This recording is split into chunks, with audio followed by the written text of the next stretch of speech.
Bonjour à toutes, bonjour à tous. Madame la fondatrice de Femmes de Santé, chère Alice, mesdames et messieurs, depuis 1 an et demi maintenant, on a pu travailler ensemble à de nombreuses reprises avec toujours un objectif en commun, celui de mieux reconnaître, de mieux valoriser les compétences des femmes, notamment dans le secteur de la santé.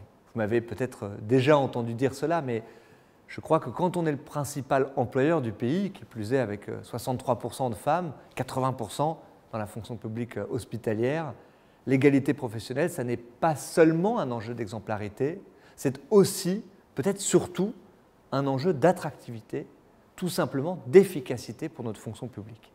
Je suis vraiment convaincu que c'est en permettant aux femmes d'exprimer tous leurs talents, toutes leurs compétences, qu'on parviendra vraiment à transformer la fonction publique, à faire bouger nos services publics. Et si on veut faire bouger les lignes justement sur l'égalité professionnelle, il faut qu'on puisse avant tout assurer tout simplement des conditions de travail satisfaisantes qui permettent aux femmes d'exprimer pleinement leurs talents. Et je crois que pour ça, il est indispensable de pouvoir s'emparer de sujets qui sont parfois à la frontière entre la sphère privée et la sphère professionnelle. Et je pense en premier lieu au sujet de la santé des femmes.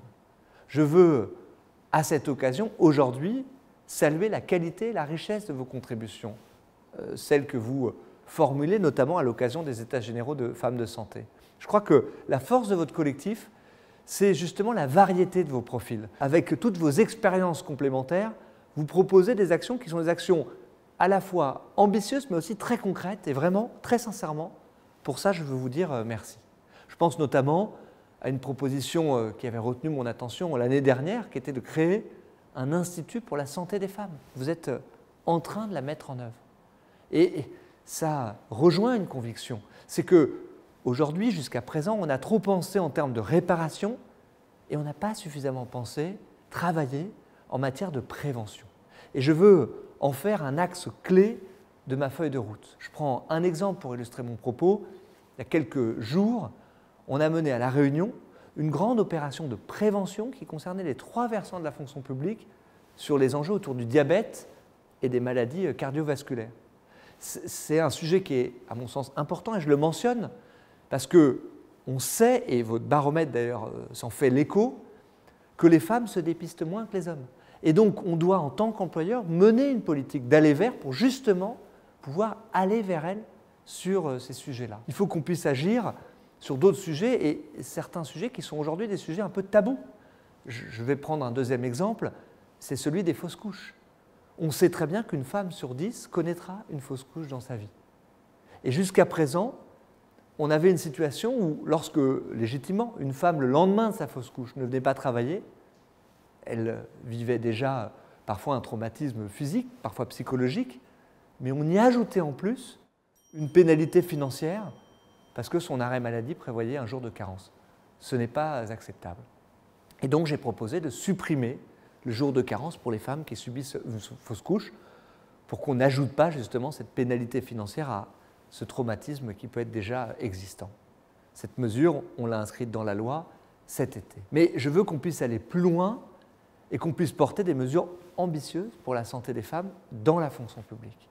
Je veux en faire un élément central des négociations que nous allons ouvrir dans les prochains mois avec les organisations syndicales pour pouvoir conclure un nouvel accord sur l'égalité professionnelle dans la fonction publique. Et l'enjeu de santé environnementale devra justement être au cœur de nos discussions. En tant qu'employeur public, c'est notre responsabilité première de pouvoir agir concrètement sur tous les facteurs environnementaux qui peuvent prévenir, préserver l'état de santé des agents aujourd'hui et demain. Pour ne prendre qu'un seul exemple, j'ai pris un engagement à la rentrée pour que tous nos campus d'écoles de services publics puissent devenir 100% zéro tabac. Je veux que l'ensemble des services publics puissent à l'avenir s'engager dans cette voie. Pour que justement les services publics s'emparent pleinement de ce sujet, il faut aussi que nous puissions former les acteurs pour pouvoir maîtriser les enjeux environnementaux. C'est la seule condition pour qu'on puisse y arriver. Et j'ai pris un objectif très clair, je veux que 100% des agents publics puissent être formés à l'horizon de ce quinquennat. Depuis cet été, je le fais en lien avec Agnès Firmin-Lebaudot, ma collègue, qui sera avec vous tout à l'heure, nous avons commencer à déployer une formation très ambitieuse, très exigeante, auprès des 6500 cadres de santé, des 6500 dirigeants hospitaliers.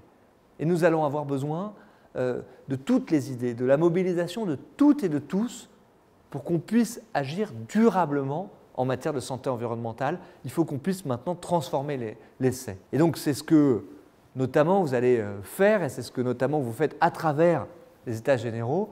Je veux vous dire à travers cette vidéo que je suivrai avec beaucoup d'attention les conclusions de ces États généraux. Je suis toujours avec l'attention les conclusions de vos travaux et donc je veux vous souhaiter un travail fructueux, une excellente journée d'échange et une journée qui soit, vous en avez fait le choix, sous le signe de la santé environnementale. Alors à très bientôt et on continue d'avancer ensemble.